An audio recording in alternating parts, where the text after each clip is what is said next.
L'histoire commence en l'an 2150. Ici, le gouvernement américain a appris qu'un satellite dans l'espace était tombé en panne.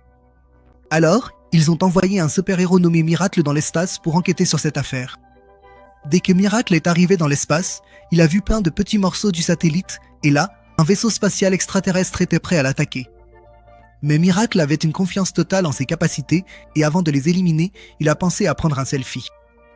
Mais soudain, il s'est rendu compte que ces petits morceaux n'étaient pas ceux d'un satellite, mais en fait de petits vaisseaux aliens prêts à semer la panique sur Terre. Au même moment, un super-héros nommé Techno a entendu un énorme bruit d'explosion et a essayé de parler à Miracle. Mais c'est alors qu'il a vu Miracle tomber inconscient depuis l'espace. Techno a immédiatement volé pour attraper Miracle, mais au même moment, le carburant de son jet s'est épuisé et ils ont tous les deux commencé à tomber à toute vitesse vers le sol. C'est alors qu'ils ont décidé d'appeler les autres super-héros à l'aide. Ensuite, on voit une petite fille nommée Missy qui, en se réveillant le matin, a vu à la télévision la nouvelle de l'attaque dans l'espace. En réalité, son père Marco était le chef du groupe Herolix. Mais Missy lui a clairement interdit de participer à cette guerre. En fait, après le départ de la mère de Missy, Marco avait promis à sa fille qu'il ne participerait plus à aucune guerre, mais qu'il se contenterait de travailler au quartier général. Marco a de nouveau fait cette promesse à Missy. Après l'avoir déposée à l'école, il s'est rendu au quartier général des Heroics. Là-bas, la directrice, Madame Granada, était sur le point de décider quel héros envoyer pour affronter les extraterrestres. Elle a pensé que Shark Boy et Lava Girl seraient parfaits pour cette mission. Mais lorsque Marco a expliqué que le nombre de vaisseaux spatiaux extraterrestres était bien supérieur à ce qu'il pensait, Granada a décidé d'envoyer tous les super-héros de la Terre ensemble. Granada voulait que Marco fasse aussi partie de cette équipe, mais Marco a refusé car il avait fait une promesse à sa fille. Mais il savait aussi que dans une telle situation, il devait penser à la sécurité du monde plutôt qu'à la sienne. Finalement, il a accepté et a sorti son katana spécial. Pendant ce temps, à l'école, quelques filles ont demandé à Missy de les aider à récupérer un ballon coincé dans un arbre. Missy a dit « C'est vrai que je suis la fille d'un super-héros, mais je n'ai aucun super-pouvoir. » Bref, après le départ de ses amis, 2 personnes sont venues voir Missy et l'ont forcée à monter dans leur voiture pour l'emmener au quartier général des héros. En arrivant là-bas, Missy a rencontré Madame Granada. Granada lui expliqua que chaque fois qu'un super-héros part en mission, ses enfants sont gardés en sécurité dans un fort souterrain afin que le héros n'ait pas à s'inquiéter pour sa famille. Maintenant, Missy a aussi été envoyée là-bas. Madame Granada a demandé à tous les enfants de rester calmes, puis elle est partie. Mais dès qu'elle est partie, tous les enfants ont commencé à enfreindre les règles et à faire du grabuge. À ce moment-là, Will, le fils de Miracle, aperçut Missy et lui présenta les autres enfants ainsi que leurs pouvoirs. Une fille nommée Ojo avait le pouvoir de dessiner des images. Capella possédait des pouvoirs vocaux extraordinaires et un garçon nommé Wildcard avait littéralement tous les pouvoirs du monde. Le seul problème, c'est qu'il n'arrivait pas à les contrôler. Il n'avait aucun contrôle sur le moment où tel ou tel pouvoir se manifestait. Après avoir vu les pouvoirs de tout le monde, les enfants ont demandé à Missy quels étaient les siens, mais Missy, un peu gênée, a changé de sujet et leur a demandé d'allumer la télé pour qu'elles puissent regarder le combat entre les aliens et les héros. Ils ont vu à la télévision que tous les héros avançaient ensemble à toute vitesse, tandis que des milliers d'aliens se tenaient prêts à les attaquer. D'abord, Miracle s'est avancé pour se venger, mais soudain, un alien lui a porté un coup si puissant qu'il a été projeté directement contre un immeuble. Là, les aliens ont encerclé Shark Boy et l'ont projeté contre un hélicoptère de la chaîne de télévision. Puis, en un rien de temps, ils ont capturé Shark Boy. De l'autre côté, sur le toit d'un immeuble, 2 vaisseaux aliens ont emprisonné Miracle. Il a essayé de s'enfuir, mais il n'avait plus aucune force en lui et, tout comme Shark Boy, il a été capturé. Quand Lava Girl a vu son mari dans cet état, elle a décidé, grâce à ses pouvoirs, de détruire le vaisseau mère des aliens. Mais sa boule de feu a accidentellement touché Techno, qui a été blessé. C'est pourquoi les aliens l'ont aussi fait prisonnier. Puis, petit à petit, tous les héros ont été capturés par les aliens et il ne restait plus que Marco pour leur faire face. Bien que Marco soit le chef des super-héros, il savait qu'il ne pourrait pas affronter toute une armée d'aliens tout seul. Finalement, il a dit au revoir à Missy à travers son bracelet et a sauté vers l'armée des aliens, où il a rapidement été capturé comme les autres. Après la disparition de tous les super-héros, le président est finalement apparu à la télévision pour annoncer qu'ils avaient reçu un message des aliens.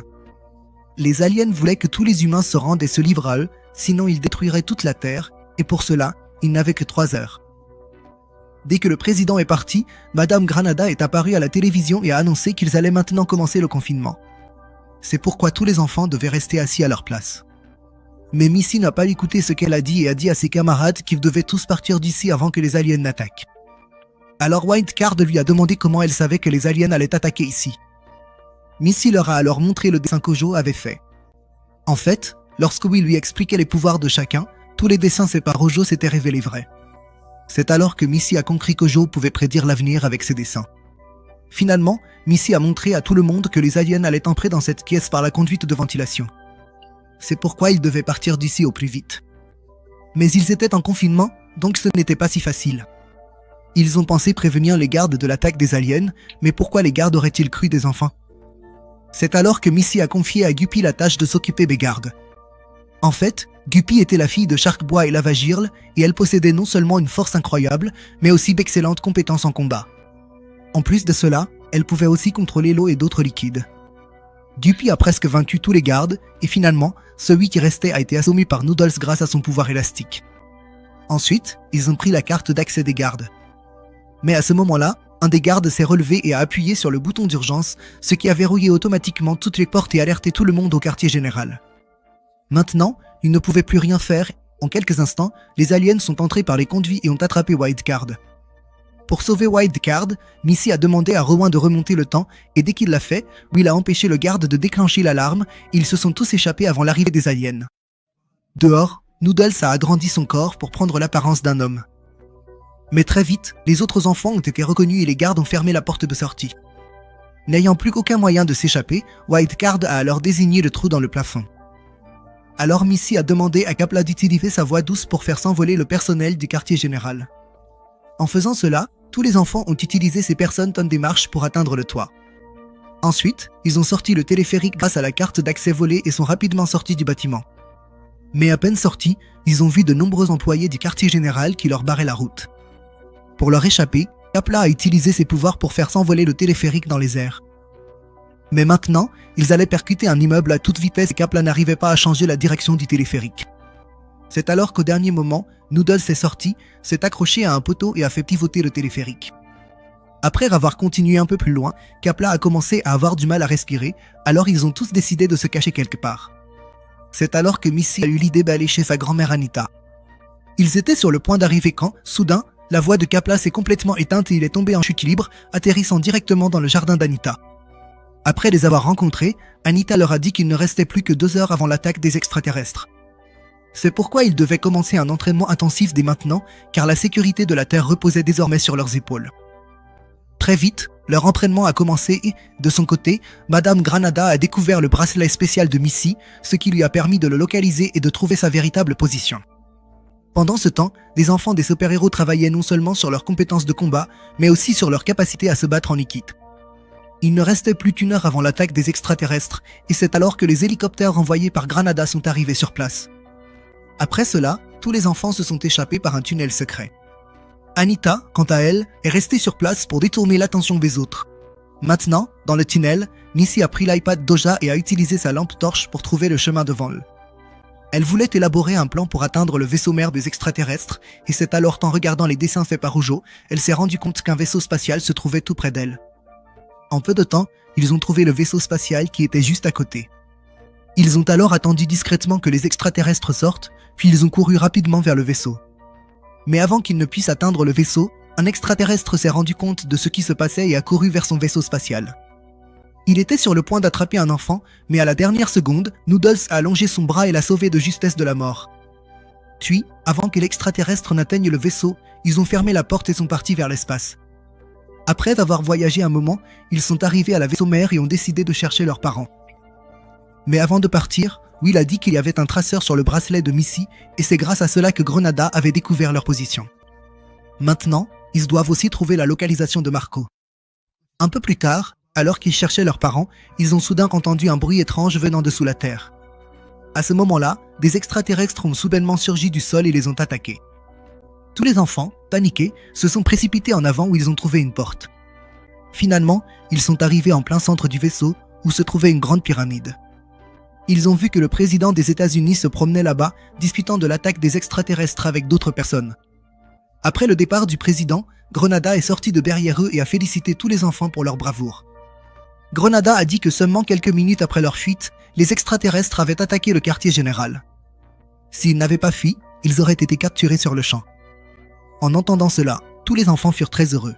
Mais à ce moment-là, mais il remarqua que les signes vitaux de Grenada n'étaient pas comme ceux d'un humain ordinaire. Les camarades ont montré une photo selon laquelle Grenada était elle aussi une extraterrestre. À ce moment-là, le président est arrivé et a dit à Grenada que les enfants connaissaient désormais la vérité. Alors Grenada a révélé sa véritable apparence et a ordonné l'arrestation de tous les enfants. Ensuite, ils ont tous été capturés et enfermés dans une prison à haute sécurité.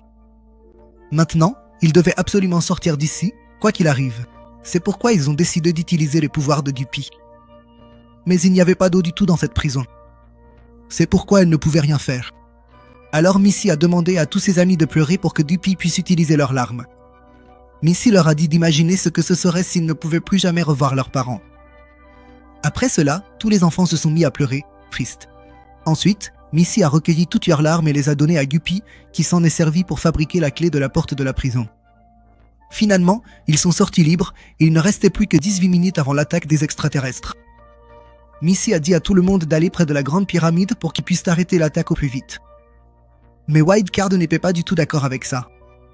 Il a dit qu'ils devaient d'abord libérer leurs parents pour qu'ils puissent affronter les extraterrestres.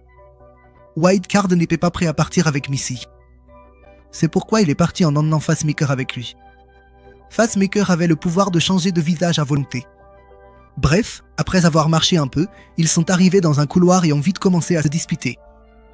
Après ça, ils sont partis chacun de leur côté.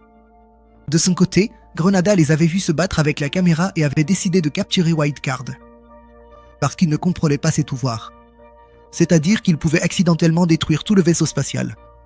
Pendant ce temps, Wildcard essayait d'ouvrir les portes avec ses différents pouvoirs. Mais bientôt, Grenada et ses hommes l'ont attrapé et l'ont emmené dans la salle d'interrogatoire. De l'autre côté, les autres enfants cherchaient la pyramide dans le vaisseau quand les aliens les ont rapidement encerclés eux aussi. Mais malgré tout, Missy n'a pas paniqué. En tant que leader du groupe, elle leur a donné des instructions. D'abord, elle a demandé à Capilla de chanter à haute voix, ce qui a fait exploser les tympans des aliens. Mais malgré cela, ils ont quand même attrapé un des enfants. Après cela, Duppy a activé son mode requin. Maintenant, elle était devenue si redoutable que personne ne pouvait survivre en se mettant au travers de son chemin. Sharkboy et la fille de Lavagirl, Duppy, a libéré Romain grâce à ce pouvoir spécial et a mis une raclée à plusieurs aliens.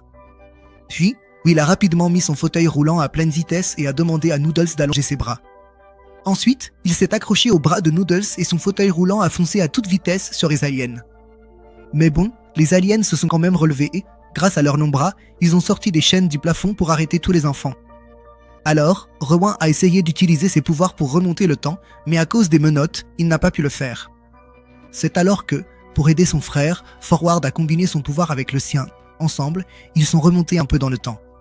Cette fois, c'est Noodles qui a sorti des chaînes du plafond pour attacher les aliens. Finalement, ils sont tous arrivés dans cette grande salle avec la pyramide où il allait reprogrammer le contrôle central du vaisseau. Mais avant qu'il ne puisse faire quoi que ce soit, un champ de protection invisible est soudainement apparu autour de la pyramide pour l'empêcher d'atteindre le centre de contrôle. Noodles ne comprenait pas, puisqu'il n'y avait personne ici, alors qu'il y avait Cessa. C'est alors qu'une voix s'est fait entendre derrière lui, et ce n'était autre qu'Ojo. C'est alors que l'on découvre qu'Ojo était elle aussi en réalité une extraterrestre. Pendant ce temps, Granada est entré dans la salle d'interrogatoire avec ses hommes et a commencé à interroger Wildcard au sujet de la mission de son groupe. Mais Wildcard refusait d'ouvrir la bouche. Au même moment, la voix de Wildcard retentit dans le haut-parleur, annonçant qu'il était déjà arrivé dans la salle de commandement. Granada ne comprenait plus rien et pensa que c'était peut-être une blague. Mais en réalité, l'enfant assis devant elle n'était pas Wildcard, mais bien Phasmaker. En réalité, après s'être séparés de leur groupe, Wildcard et Phasmaker avaient échangé leurs vêtements, puis, en voyant la caméra de sécurité, ils s'étaient délibérément battus devant elle. À ce moment-là, Granada ne s'était même pas rendu compte que les deux avaient le même visage. Par erreur, elle avait attrapé Phasmaker, alors que Wildcard était déjà arrivé dans la salle de contrôle. De son côté, quand Ojo a appris cela, il a demandé quand ils avaient élaboré ce plan. C'est alors que Missy a expliqué que, lorsqu'il passait par le tunnel de la maison de sa grand-mère, elle avait vu sur l'iPad d'Ojo qu'Ojo était aussi un extraterrestre. À ce moment-là, elle en avait immédiatement parlé à Wildcard, et ensemble, ils avaient mis ce plan au point. Il ne restait plus que 2 minutes avant l'attaque sur la Terre, et Wildcard avait désactivé le bouclier de la pyramide depuis la salle de contrôle afin de pouvoir stopper cette attaque.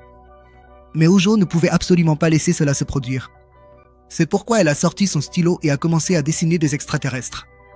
Soudain, des choses ont commencé à sortir vivantes de l'écran de l'iPad, alors Missy et ses compagnons se sont préparés à les affronter courageusement. De son côté, Will s'est mis à désactiver le Minuteur. Pendant ce temps, Granada et ses hommes étaient arrivés dans la salle de contrôle pour pouvoir réactiver le bouclier au-dessus de la pyramide. Mais Wildcard se tenait devant eux et déclara qu'il ne laisserait jamais cela arriver. Alors Granada lui demanda comment il comptait s'y prendre. Wildcard révéla alors qu'il avait désormais appris à mépriser ses pouvoirs. Wildcard s'est alors envolé et a électrocuté violemment les aliens, puis il a congelé Granada comme une glace dans la neige. Près de la pyramide, Missy et son équipe se sont dispersés dans différentes directions et Missy a demandé à Guppy de fabriquer des shurikendo. Ensuite, Missy a demandé à Noodles de transformer ses bras en lance-pierre pour pouvoir attaquer les monstres créés par Ojo avec les shurikendo. Mais maintenant, Guppy n'avait plus d'eau, alors Will a expliqué que cette pyramide était faite de métal liquide. Alors Guppy a utilisé ce métal pour créer un requin féroce qui a dévoré 2 monstres vivants d'un seul coup. Mais Ojo n'était pas du genre à abandonner. C'est pourquoi elle a commencé à créer encore plus de monstres. Maintenant, pour les affronter, Missy a demandé à Noodles de tendre une corde au-dessus du ravin, puis elle a commencé à marcher dessus pour attirer les monstres vers elle. Dès que les monstres sont montés sur la corde, Missy a dit à Noodles de lâcher prise et elle a commencé à tomber dans le ravin avec les monstres. Mais au dernier moment, le long bras de Noodles l'a attrapé et l'a remonté. Finalement, tout le monde était en sécurité, puis Will a donné à Noodles une plaque de circuit pour arrêter le Minuteur et lui a demandé de la placer dans la chambre d'allumage tout en haut de la pyramide. Mais Ojo, pour l'en empêcher, a transformé son bras en celui d'un monstre et a fait tomber la carte de circuit des nains de Noodles, qui est tombée directement dans le ravin. Alors Noodles a essayé de la rattraper avec ses longs bras, mais il n'a pas réussi à l'atteindre à temps. Puis un garçon a sauté lui-même dans le ravin pour la récupérer. De l'autre côté, il ne restait plus que 40 secondes avant le début de l'attaque, mais ce garçon a réussi à récupérer la carte de circuit dans le ravin. Mais maintenant, il n'avait aucun moyen de faire remonter ce garçon à la surface. Alors Missy a parlé à Wildcard et lui a demandé de se téléporter là-bas. En quelques instants, Wildcard est arrivé et a sorti le garçon du ravin. Finalement, à la dernière seconde, Noodles a installé le circuit dans la chambre. À ce moment-là, tout le vaisseau mère s'est mis à trembler violemment.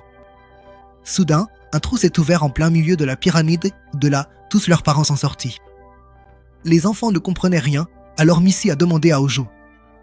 Alors Ojo a révélé que toute cette attaque extraterrestre n'était en fait qu'un test pour voir si tous les enfants pouvaient vraiment fonctionner ensemble en équipe ou non. C'était aussi une séance d'entraînement pour eux, afin qu'ils puissent affronter ce genre de difficultés comme de vrais héros à l'avenir. Finalement, Ojo a annoncé qu'ils avaient tous réussi le test, puis il a décidé, avec Missy et son équipe, d'aider les plus faibles partout dans le monde. Avec cet accord, la Terre est revenue au-dessus du gouffre et, à la fin, tous les enfants ont étreint leurs parents avec bonheur.